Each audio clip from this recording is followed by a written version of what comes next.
Hello, beautiful master numbers. Welcome back to your reading for the week. Let's take a look at what is in store for you. So we're going to start with 11.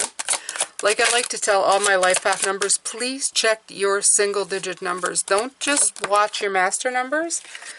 Master numbers is like your big picture thing. You know, imagine being a worker and suddenly you've been promoted to supervisor, acting supervisor. Not all the time, but it happens. Life path numbers are like that. You come in every once in a while, you have more responsibility. In other words, your impact here is going to be a little more than what you thought. You have the King of Cups for 11. So check out my 11s, okay? You're High Priestess, but you're also like, I don't know, the beginning. Oh, wow. Okay. So you have the King of Cups and the Star. New directions, no rain today. Okay, so when I look at these, I see this right here. The storm brewing and no rain today. In other words, it's like saying there is no rain today. You're going this is all about new direction, new dreams. The Star is all about goals and aspirations and hopes. So it's almost like out of the storm, you're going to come up and make something happen.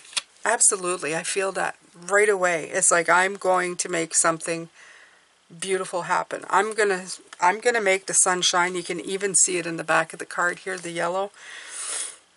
I'm going to make something out of nothing. I feel like that for you, 11. You've got a lot of creative energy building up in this situation. This is definitely the Fool with the new direction. Also love this 45-9. 9 is it's a realm number for me. 37-10. This is the Wheel of Fortune starting to move forward. So 9, introspection. Yeah. There's something here that's moving you forward. So of course when you're 11, this could be something that you're helping with somebody.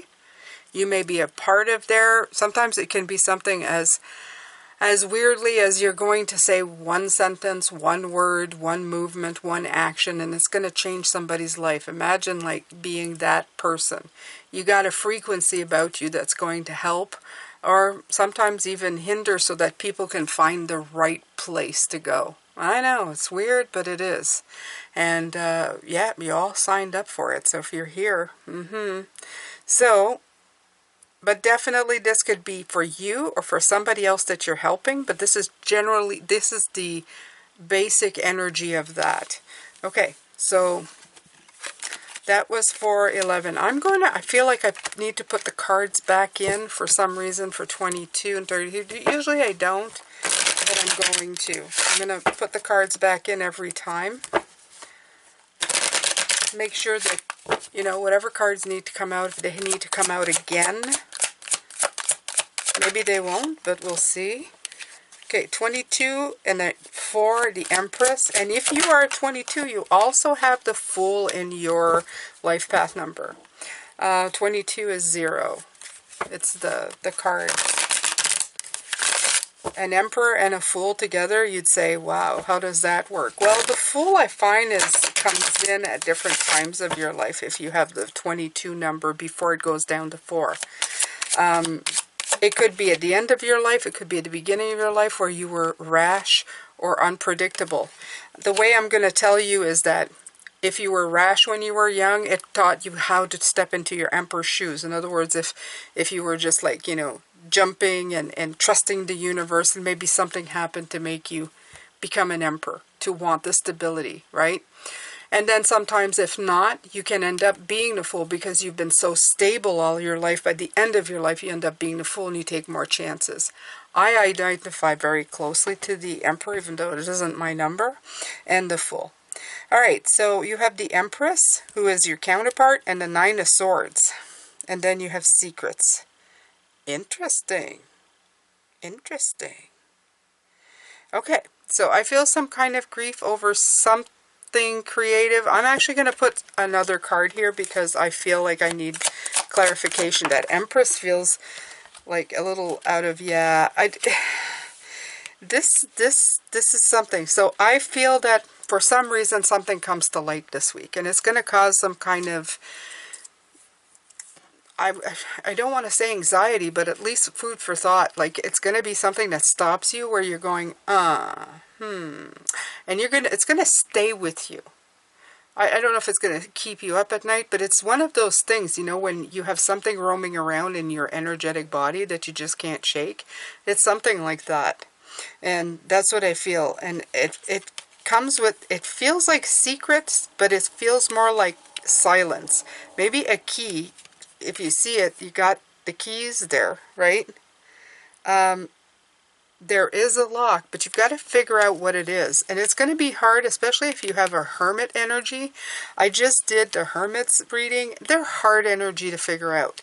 So it's that kind of energy that's kind of, let's say, trolling, but it certainly feels that way in your general area of what you're trying to figure out. So, yeah.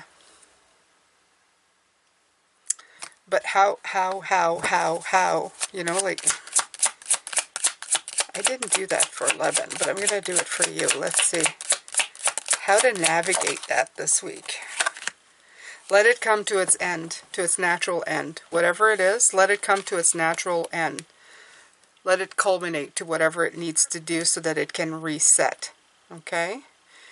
That's what I've got for you, 22. So this could, again, be something for you or somebody else who is bringing in that energy. All right, so now we're going to go to 33. Thank you very much, 22s, for being here. I know you'll leave now, so I will see you next week. All right, 33 is your turn. Let's see, 33s again. Watch number 6 if you are.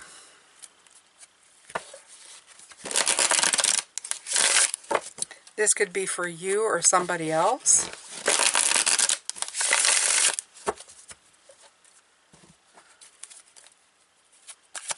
Let's take a look here. Strength card in reverse. And the Two of Pentacles. Interesting.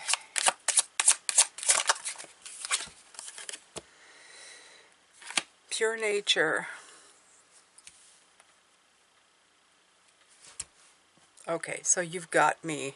Honestly. So this is the kind, this card has already come in. I'm going to say that whatever you're bringing in, it's not going to come in with brute strength, like force. It's, this is not the energy that's going to bring it in. It's the energy of contemplation that's going to help you through this. You have 7, pure nature, and, oh yes, this is the blooming. This feels like, I'm going to say hormone, but puberty, it could be. Puberty, perimenopause, whatever.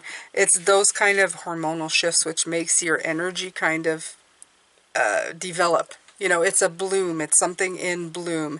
And right now what's happening is that this energy, all I feel is that you're not supposed to meet it head on with that kind of energy.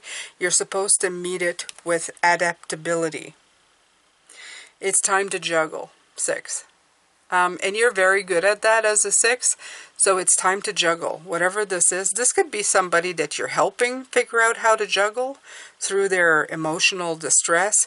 Or this could be you. But it could be somebody you know. Let's see, I'm going to grab another card just to see. Yeah, this is new. Like, the Fool coming in, it's like, it's the start or the beginning of something. It like I said, all I keep hearing is like either, like it's like becoming a woman. I was going to say, and unbecoming a woman, perimenopause, but it's not that. It's like the definite sections, right? A baby, it's a section. A teenager, turning into a woman is a section. Turning into a crone. A mother is a section. A crone is a section. You know, like it's all the different sections. This is definitely like a new stage. And the way to deal with it is not by forcing. It's not even just with bravery or finding the courage in the heart. It's with adaptability and knowing how to juggle to get it to work. So, that's it. That's all I've got for you. This is your advice, 33, okay? Thank you so much, my beautiful masters. I hope that you have a great week. I will see you next week. And, yeah. Bye for now.